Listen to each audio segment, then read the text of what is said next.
Get ready. Start. Sir, this bill was introduced in the House by the then Labour Minister Shri K.V. Raghunatha Reddy. It was also present at that time in the House. After a period of 9 long years, this bill has now come from the cold storage. It shows how powerful the plantation lobby in the country is. Even though after so much of time this bill has now been brought, I support this bill in the name of a more comprehensive measure. I do not agree that this bill should be postponed or that it should be again referred to a joint committee. Some such proposal was there.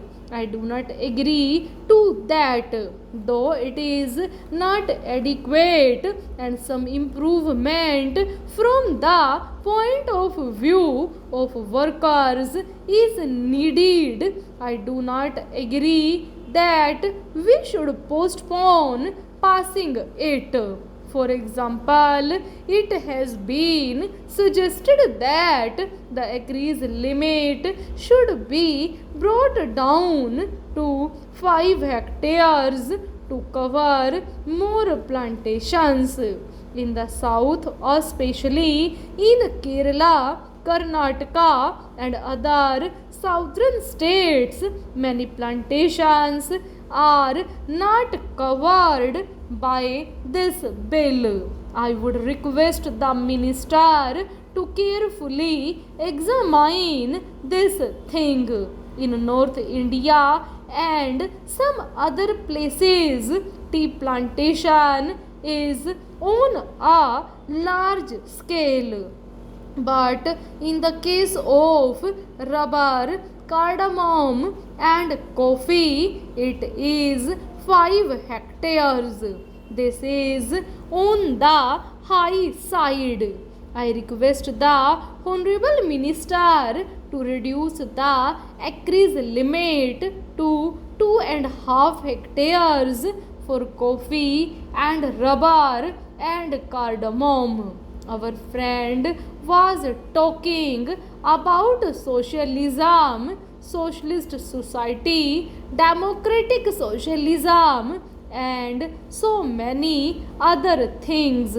I earnestly request him to consider my suggestion, and that is whether the government is prepared to nationalize the tea industry. Sir, some 8 years ago in the Kerala Assembly, all the parties, including Congress Party, unanimously recommended to the central government for the takeover of the tea industry. In Kerala, tea plantation is owned by British monopolies.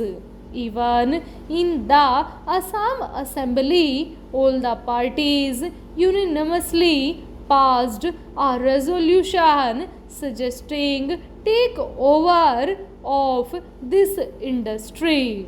Are you prepared to take over this industry, especially this tea industry? I pose this question to the central government.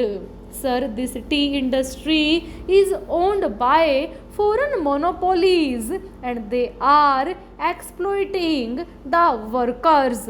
The situation in the tea industry is deteriorating. Are you prepared to nationalize it when you talk of socialism? Unless this is nationalized, you cannot meet the demands of the workers. Sir, how unfortunate for this country predominantly agricultural, that the meaning of plantations in this bill has been stretched to include coconut gardens, apple, pineapple, cashew nut, and banana plantation farms.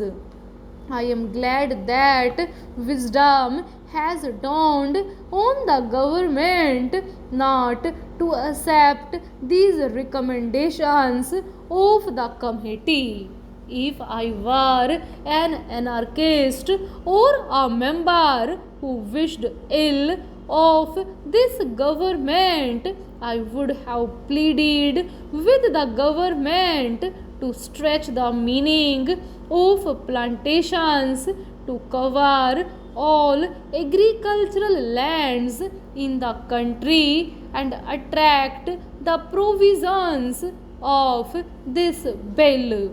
Then we could have seen the beginning of convulsions and revolutions in this country, as the debt-ridden farmers, being unable to fulfill the provisions of this bill, would have started filling up jails for violations of its provisions.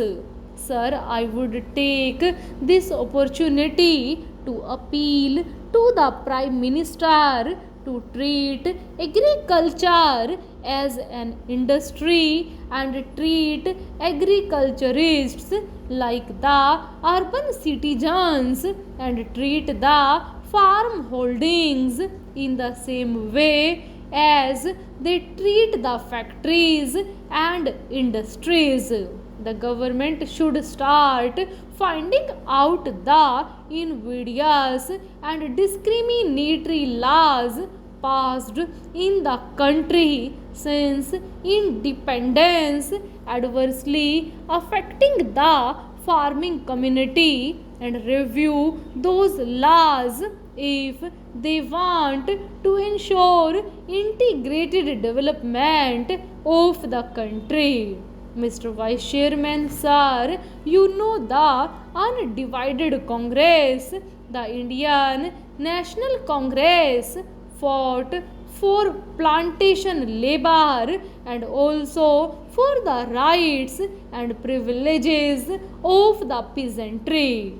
It was Sardar Vallabhbhai Patel and Mahatma Gandhi in the Chori Chora movement who brought the peasantry to the forefront to the leadership of the Indian National Congress.